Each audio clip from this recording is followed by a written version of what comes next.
तो hello everyone, कैसे हैं आप सब? आई होप आप सब अच्छे होंगे। मैं कामना करता हूँ आप सब अच्छे हैं। और एक मैं आपको बताने आया हूँ कि मेरा न्यू सॉन्ग आया हुआ है जंगल बजरिया में।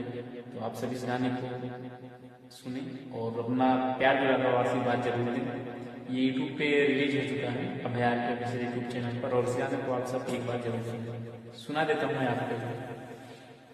तो आइए। अरे ये थोड़ी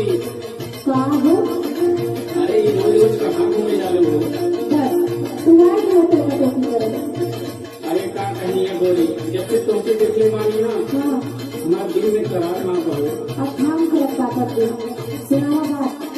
सुना अरे फांस गई हमारी नजरिया में, जया मिलल तुम्हारा जंगल बजरिया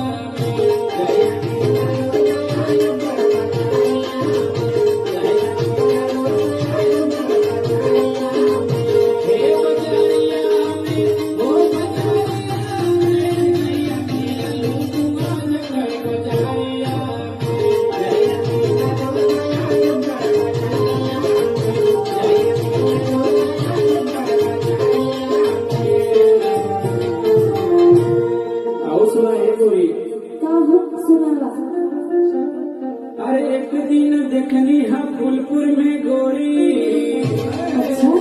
अरे ओढ़नी हटा के ताकत रहू हमारी ओरी।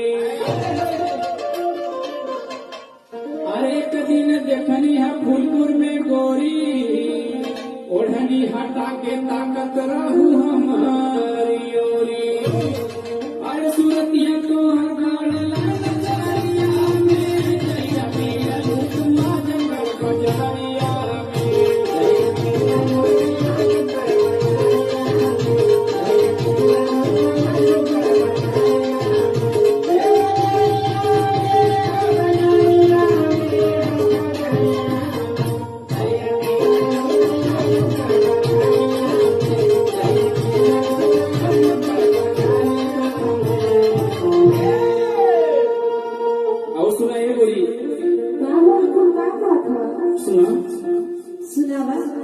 अरे मोमो तू खात रहू माहौल में गोरी,